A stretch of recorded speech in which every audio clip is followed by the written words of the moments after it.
Welcome back for another episode of Non-Toxic Home Q&A here at Non-Toxic Home. Because my time online is very limited, I have to pick and choose what I do, and thus questions and content requests I am offering every so often to our paid subscribers on Patreon and Substack. Please follow us everywhere online. Go to our website below and you'll see everywhere we are online. As you might imagine, fact-based information is harder and harder to find. Today we're going to talk about printers, printer ink, cough drops, lithium batteries, and electrolyte drink. I'm going to start out with electrolyte drink because I'm thirsty right now. Okay, as you can see, I've got a quart jar here. I fill it up about here fill it up with whatever kind of water you drink. I use distilled water. I use a water-wise distiller, which I'll link to below. I can't remember what specific model it is that I have, but I will link to it. I'll link to all of the things below. Lakewood organic lemon juice and Santa Cruz lemon juice are the ones that I use. I personally order from Vitacost because that's the cheapest option that I found for lemon juice. And I'm not going to link to Vitacost, but they have coupon codes a lot of times you can find online as well. So use whatever fruit juice you prefer. I've also made some juice from wild blackberries, which I forage here, and Dave and I both like the lemon better. So put 1/4 cup of your chosen fruit juice, 1/4 teaspoon of sea salt. I use Redmond's or Himalayan salt. I use Redmond salt. And then about a tablespoon of raw honey. I use a wooden spoon. I stir it up very well, and we keep it in the fridge nice and cold. Dave some days he takes 2 gallons of this. So because we have started experiencing in the past 2 to 3 years periods of time where we walk outside and the air leaves us absolutely parched. We don't live in a dry climate. The issue is not that the air is dry. The issue is whatever junk is in the air. And also radio frequencies and microwaves will also dry you out in addition to certain chemicals. A lot of chemicals are desiccants.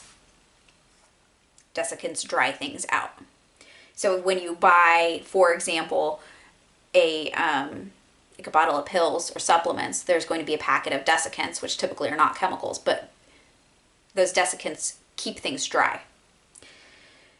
So we both drink a lot of this electrolyte drink, and the cost does add up because we drink so stinking much of it, but it's one of the things that keeps both of us going.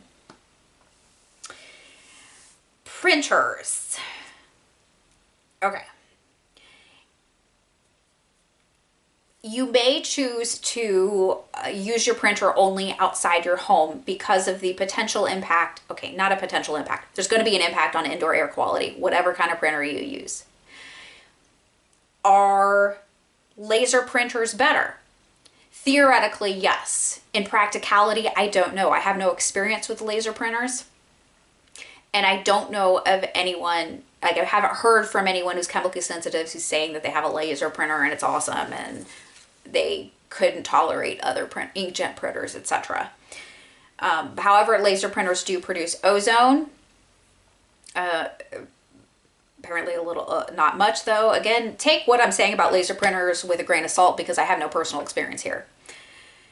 Toner spills apparently are dangerous and they're hard to clean up because the stuff melts and you can't vacuum it up and it's super tiny powder. That's what the internet says, so it must be true. Some random person online said it. Now, I do think that information is probably accurate, but again, no personal experience here. As far as latex allergy goes, if you have a latex allergy, I specifically recommend HP printers with HP brand ink. You've got to get the HP brand ink. Also, if you're chemically sensitive, same recommendation. It's not as much of a, I would say, a landslide. This is so much better for chemical sensitivity as far as the HP brand being superior, but it does seem to be more likely that people find the HP brand more tolerable. I personally have an HP DeskJet 1112 compact printer. I do keep, there's, you know, a thing that you flip out on top and a thing you flip out on the bottom, and I do keep it closed up and turned off when I'm not using it.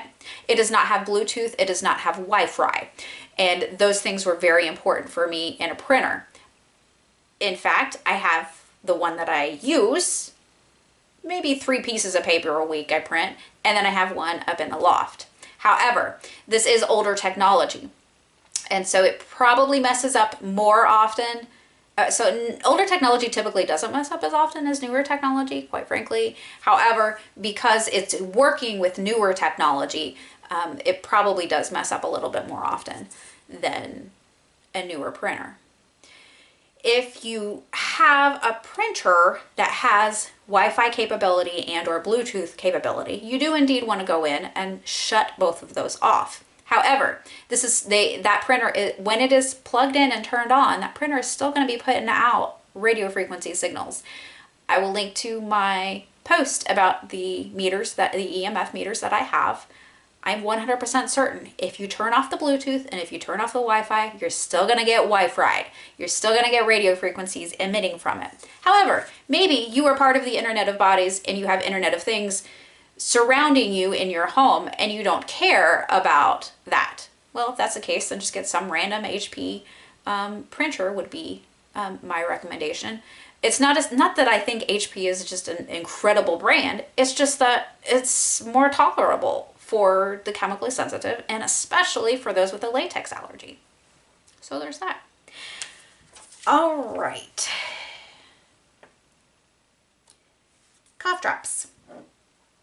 Cough drops, that's a tough one for me. And honestly, cough drops are really a thorn in my heel, because I used to buy this Zarbee's brand cough drop. It didn't have any junk in it.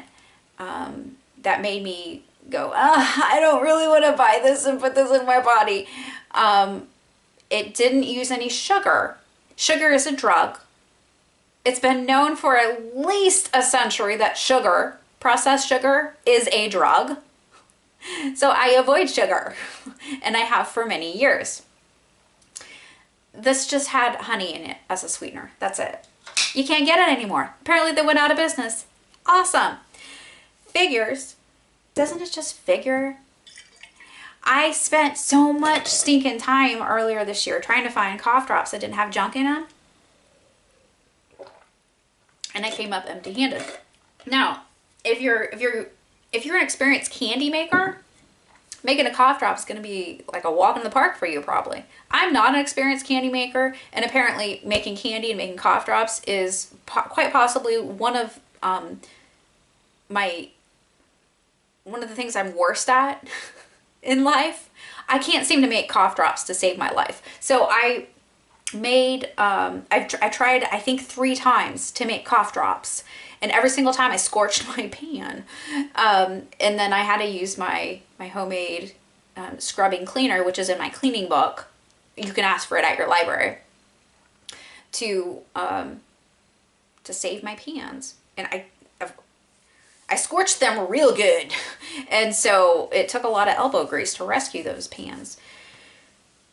Making cough drops just doesn't seem to be in the cards for me. Obviously, if I have to, I will. I don't like the ingredients in these cough drops, but I have tested them and I do tolerate them all pretty equally, which surprises me, but it's the truth. It doesn't mean that they're good. It doesn't mean they're health promoting. I am very minimally exposed to things besides things that are out of my control. And I support detox in major ways. So take that for what you will. Traditional medicinals, organic eucalyptus mint. I got right here. Ricola honey herb. I'll link to everything below. I am surprised that I tolerated these, but I did. So there's that. Whoops, not this one. Lemon ginger echinacea cough drop. This is from Traditional Medicinals. I don't know if these are organic or not. I didn't write it down. And obviously I throw away the packaging. I just keep stuff in old glass jars. Honorable mention, this is not a cough drop, but nausea relief, lemon ginger belly comfort. Sometimes I have nausea, and it's not because my body wants to get something out, which is a completely different issue. It's just, I don't know. I don't even know why. But I used one of these. I used one yesterday, and I tolerated it fine, and it did indeed help with the nausea. And but all of these have sugar in them. So there's that. But it's still better than, you know, using an EpiPen or something. Cough drops are something that if you are prone to anaphylaxis, if you have any severe allergies, if you have mast cell activation syndrome or any, you know, similar issues, you really want to have some cough drops on hand that you tolerate, because they are so helpful when you have anaphylaxis, particularly with throat swelling. So there's that. So those are what I take, but it's an Achilles heel for me. Finally, we have lithium batteries. First off, I need to say that this is completely apolitical. I haven't voted since 2008. Dave last voted in 2000. I'm not a Republican, I'm not a Democrat, I'm not independent or green or whatever other parties there are. I don't even know. Libertarian, there's a party. That's how political I am. None of the above right here. No political party. The mining of lithium and the need for it for electric cars, for climate change, even though electric cars using lithium batteries are going kapow due to lithium batteries. This is not a political statement. That's all. I just wanted to say that. The mining, I'll just mention Hurricane Helene and leave it at that.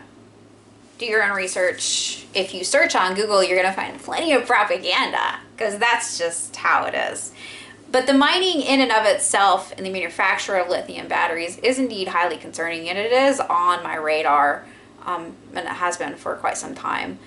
But at the same time, we live in a modern world where you often are going to have to make choices and that you don't really want to make, but sometimes you feel like you're just, well, what else am I going to do?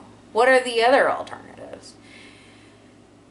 And thus, Dave has an incredible amount of money invested in lithium batteries. He uses DeWalt brand because it's not the top of the line like Milwaukee, but it's also not the junk that lasts a month and dies on you.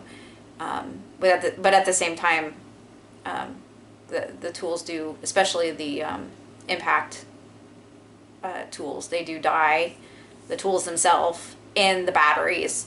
And if either one dies, I throw it up on eBay and somebody buys them. I don't know.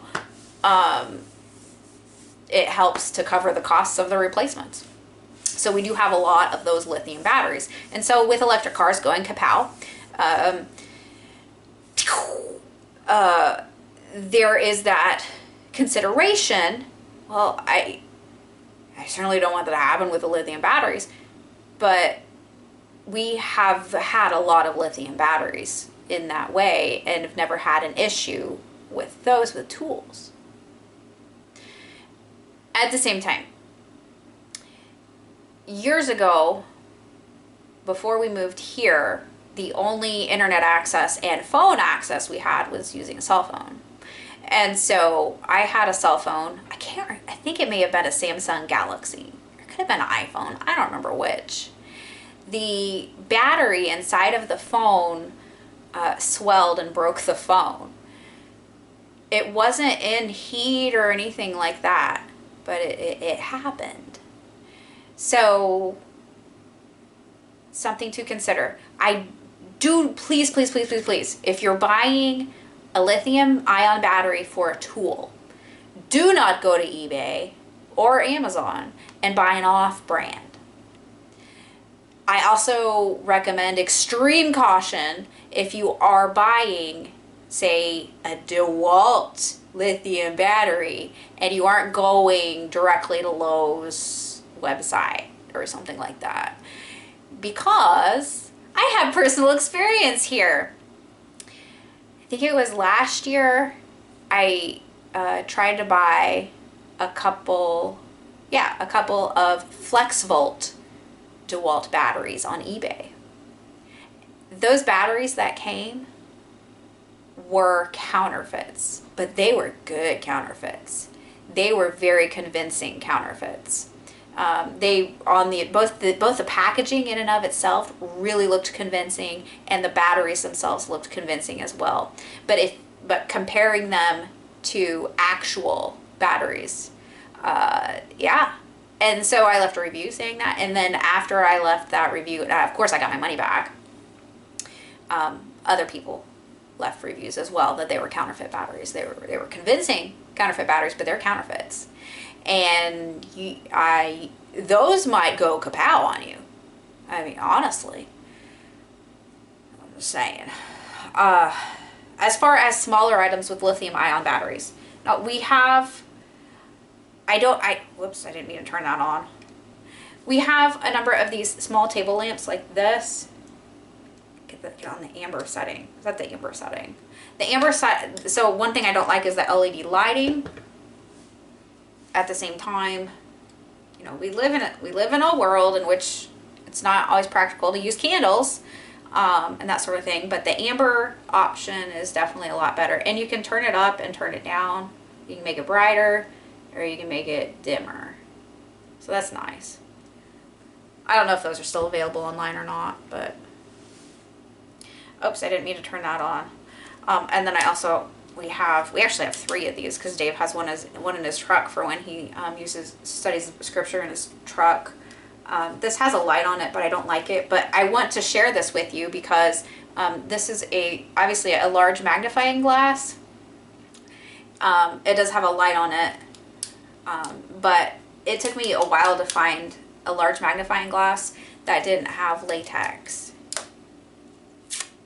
So I will link to this below. Like I said, we have 3 of these. I have one, he has one, and then he has one in his truck.